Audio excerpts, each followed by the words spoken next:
இப்போது புதிய அறிமுகம் ஆச்சி ஹோட்டல் சாம்பார் 50 கிராம் ரூபாய் 20 மட்டுமே. நான் சொல்றேன், இந்த ரீதியாக ஏதாச்சும் கேள்வி கேட்கறேன்னா கேளுங்க. இது வேற எதுவும் சும்மா கட்சி ரீதியா கட்சியை போய்கிட்டு அது இதுன்னு பேசக்கூடாது. இந்த விலைவாசி ஏற்றம் இதை பத்தி ஏன்னா இன்னைக்கு விலைவாசி ஏற்றம் அரசாங்கத்துடைய குறைபாடுகள் இதை பற்றி தான் நம்ம இது பண்ணியிருக்கோம். அரசியல்ல இதுல எல்லா விளையாட்டும் பார்க்கலாம். இப்ப அவங்க விளையாட்டம் இல்ல, நம்மளே அடிச்சு கொடுக்கறது. நம்ம என்ன விளையாட்டு நாங்களே அடிச்சா வச்சிருக்கேன். நீங்க கேட்கறதே தவறான இல்ல இல்ல இல்ல நீங்க கேள்வி கரெக்ட், நீ கேட்ட கேள்வி கரெக்ட், நெறியாளர் கேட்ட கேள்வி. இது எதுலயும் விலைவாசி இது கிடையாது. அவங்ககிட்டே கேட்கிறோம். அவங்ககிட்ட நீங்க முன்னாலே என்ன விலைக்கு வாங்கினீங்க, அரிசி என்ன விலைக்கு வாங்கினீங்க. இப்ப அவர் கேட்டார்ல, இவர் தான் மாவட்ட செயலாளர், தகவல் தொழில்நுட்ப பிரிவுடைய செயலாளர் கவிச்செல்வம். இவரின் கீழே 25 பகுதி செயலாளர் இருக்காங்க, நிர்வாகி இருக்காங்க. அத்தனை நிர்வாகி இன்னையிலிருந்து மதுரை மாநகரில் எல்லா பகுதியிலும் போய் ஒவ்வொரு வீடா போய் கேட்க போறாங்க. இதுக்கு கால அளவெல்லாம் கிடையாது. ஒவ்வொரு வீட்லயும் போய் கேட்டு அவங்கள்ட்ட முதல்ல அரிசி என்ன விலைக்கு வாங்கினீங்க, இப்ப என்ன விலைக்கு வாங்குறீங்க, அதான் அவங்களே சொல்லுவாங்க. அதைத்தான் அடிக்க போறோம். முன்னால என்ன விலைக்கு வாங்கினாங்க, இப்ப என்ன விலைக்கு அப்படின்னு ரெண்டு விலையும் அது ரெண்டும் கம்பேரிசன் பண்ணி அவங்ககிட்ட இதை கொடுக்கறோம். அவங்ககிட்ட கொடுத்தா விடிய ஆட்சியுடைய விலைவாசி ஏற்றத்தை அவங்க வீட்டுக்கே தெரிஞ்சுக்கிற மாதிரி. இது அருமையான கான்செப்ட். இது வரைக்கும் யாருமே செஞ்சதில்லை. இது யாரையும் கேலி கிண்டல் பண்ணி அல்ல, அரசாங்கத்தை கேலி கிண்டல் பண்ணல. அரசாங்கத்துக்கு உண்மையான நிலை, இன்னைக்கு மக்கள் படுற உண்மை நிலை. இதை கூட நான் என்ன கேட்கிறேன், முதலமைச்சர் தன்னுடைய இதை கூட ஒரு இதா எடுத்து எவ்வளவு தூரம் நம்மளுடைய ஆட்சியில் விலைவாசி ஏற்றிருக்குன்றத இது அளவுகோலா எடுத்து நம்ம முதலமைச்சர் பார்த்து அந்த விலைவாசியெல்லாம் குறைக்கிறதுக்கு கொஞ்சம் ஏற்பாடு உங்க ஊடகங்கள் மூலமாக இந்த செய்தி பார்க்குற முதலமைச்சர், என்னப்பா இவ்வளவு விலைவாசி ஏறி இருக்கு, அவங்க காலத்துக்கு நம்ம காலத்துக்கு இவ்வளவு வந்துருச்சே, நம்ம பாலாறும் தேனாரும் ஓடுது, நம்ம ரோல்டு மாடலா இருக்கோம், இந்தியாவிலே திராவிட மாடல் தான் முதன்மையானதுன்னு நம்ம சொல்றோம். மக்கள் இவ்வளவு தூரம் அவதிப்படுறாங்களான்னு தெரியும். அதை நீங்க கொஞ்சம் செய்யுங்க.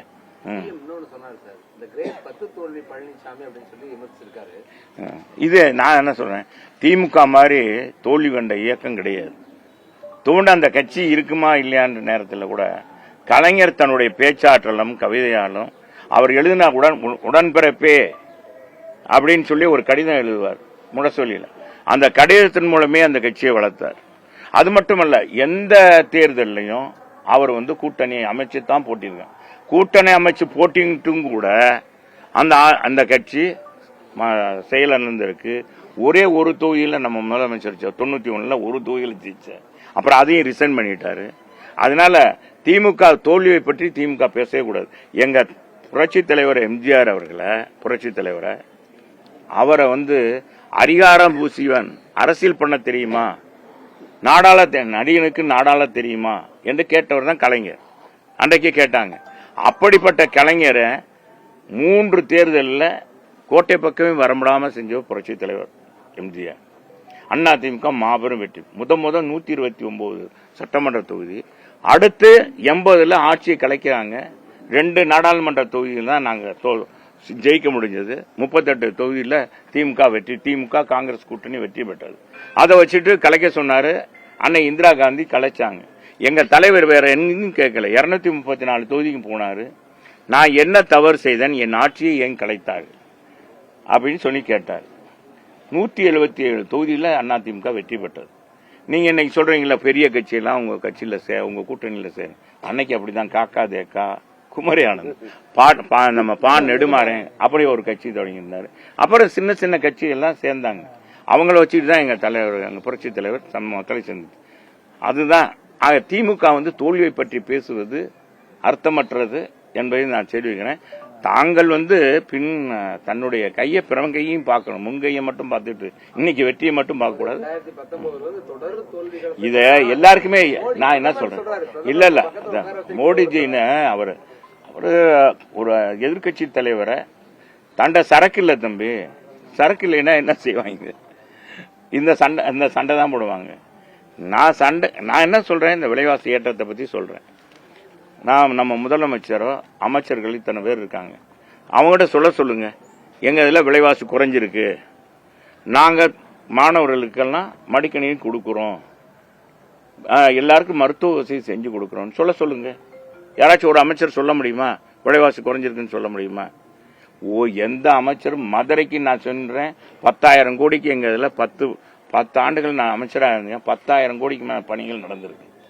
ஒரு பணி சொல்லுங்க, குறிப்பிட்டு சொல்ற அளவுக்கு இந்த ஆட்சியில நிறைவேற்றிருக்காங்களா?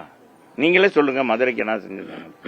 இப்ப 2 பாலத்தை சொல்லுவாங்க. இந்த 2 பாலமே எங்க காலத்திலேயே போடப்பட்டு எல்லாமே வரைபடம் எல்லாம் நிதி எல்லாம் ஒதுக்கி எல்லாம் காலி பண்ணி அது எல்லாமே எல்லாம் வச்சிருந்தோம். இவங்க போட்டாங்க, அவ்வளவுதான், வேற ஒண்ணும் இல்லை. அதுவும் நாங்க கொண்டு வந்ததுதான். புதுசா மதுரைக்கு எதுவுமே நம்ம மதுரை 2 அமைச்சரை சொல்றேன். மற்ற அமைச்சர்களும் அவங்கவுங்க தொகுதி அந்தந்த மாவட்டம் தான் எனக்கு தெரியும். எந்த மாவட்டத்திலும் இன்னைக்கு மக்கள் மிகப்பெரிய கொந்தளிப்புல இருக்காங்க. சொன்னீங்கல்ல, கலைஞர் வந்து எம்ஜிஆர் பார்த்து கேட்டா நடிகர் நாடாள முடியுமா அப்படின்னு. அந்த வார்த்தையை தான் நீங்க விஜய் பார்த்து கேட்க நாங்க கேட்கலங்க. அவங்க எங்களை பற்றி தாக்குனாங்க. நான் என்ன சொல்றேன், யார் வேணாலும் வரலாம் பொது வாழ்க்கையில. நடிகராக இருந்தால் நாங்க என்ன சொல்றோம், நடிகராக இருந்தால் மக்கள் செல்வாக்கு பெற்றவர் யாராக இருந்தாலும் வர முடியும்.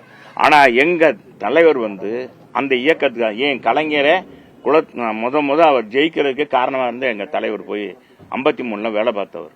அதுக்கு அவர் துணைவியார் வந்து சாக பிழைக்க கிடக்குறாங்க, அது இறந்துட்டாங்க. அந்த நேரத்தில் கூட 10 மாதம் அந்த அவர் பணியாற்றிட்டு இருக்கும்போது அந்த மேடையில பேசும்போது அவங்க முதல் மனைவி இறந்துடுறாங்க. செய்தியை கூட கேட்டு அவர் வந்து அதோட இறங்கி போகல. அன்னைக்கு இருந்த புரோகிராம் எல்லாம் முடிச்சுட்டு தான் போய் சென்னைக்கு போனார். அப்படிப்பட்ட தலைவர் அவரை போய் அப்படி பேசினாங்க. இவர் எங்கே, நான் என்ன சொல்றேன், சகோதரர் விஜய் வந்து நாங்களா திட்டல, நாங்க அவரை சொன்னோம். அவர் எங்களை திட்டும் போது நாங்க திட்டாம இருக்க முடியுமா? அவர் அறையிலே வந்துட்டு அரசியல் பண்ணா எப்படி முடியும்? எங்க தலைவர் பொது வாழ்க்கைக்கு வந்தாரு, எல்லா இடங்களுக்கும் போனாரு, வச்சாரு. அவர் போனாரா? அவர் போறாரா? வராரா? என்னங்க புது கான்செப்ட்? 41 பேரை இறந்தத அங்க கூப்பிட்டு சென்னைக்கு கூப்பிட்டு அவங்க துக்கம் விசாரிக்கிறது, இதெல்லாம் புதுசு இல்லையா? பொது வாழ்க்கையில வந்த பிறகு இது தவறுன்னு தான் சொல்றோம்.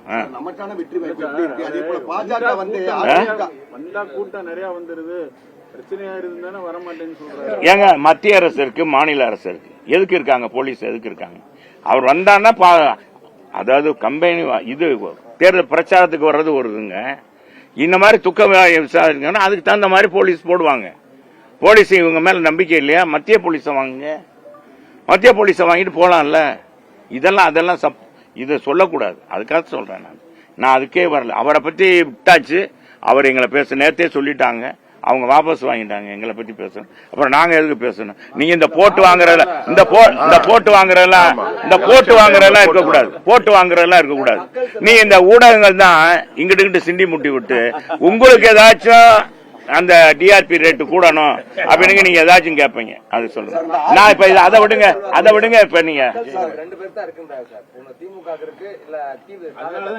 நாங்க என்ன சொல்றோம், எங்களுக்கு ஆள போறது அண்ணா திமுக, முதலமைச்சராக போற எடப்பாடியார். இன்னைக்கு எல்லாம் கருத்து கணிப்பு வந்துகிட்டு இருக்கு. எல்லாம் பார்த்தாலே தெரிஞ்சிடும், எல்லாருக்குமே தெரியும். கண்கட்ட பிறகு சில பேர் சூரிய நமஸ்காரம். நாங்க சொல்றோம்ப்பா, நல்லது தான் சொல்றோம். எங்க நண்பனாக இருந்தாலும் சரி, யாராக இருந்தாலும். இப்ப கூட நம்ம முதலமைச்சருக்கு நல்லது தான் சொல்றோம். பாருங்க, எங்க பொதுச் செயலாளர் யாராச்சும் இருந்தா இதெல்லாம் சொல்லுவாங்களா?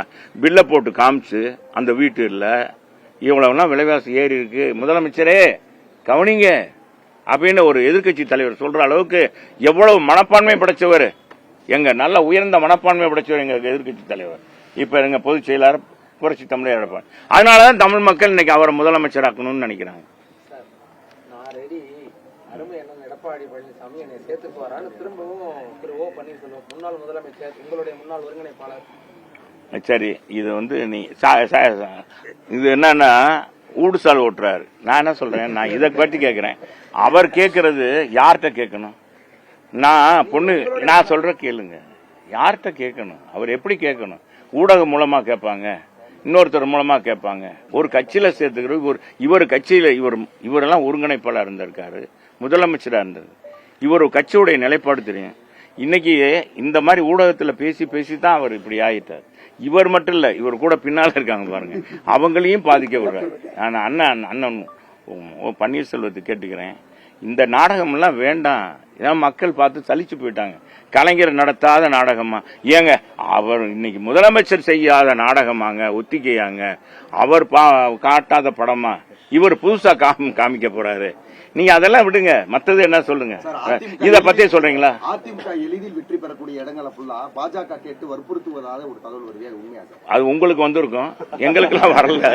அவருக்கு வந்திருக்கு போல இருக்கு. அவர் அதனால அது கேட்கிறார். இவருக்குன்னு தனியா மோடிஜி சொல்லி, அமித்ஷா சொல்லி, நயனாருக்கு என்ன சொல்லியிருக்குன்னு அது நேரம் இவருக்கு சொல்லிட்டாரு போல.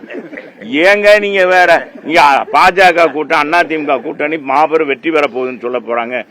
வெற்றி போகுதுன்னு மக்களே மிகப்பெரிய சுனாமி ஏற்பட்டிருக்கு தலைவரே. இந்த ஆட்சியை அகற்றணுண்டு மக்கள் எதிர்ப்பு சுனாமி, இந்த ஆட்சியை அகற்றியே ஆக வேண்டும் அப்படின்னு அடிப்படையில் மக்கள் இன்னைக்கு முடிவு எடுத்துட்டாங்க.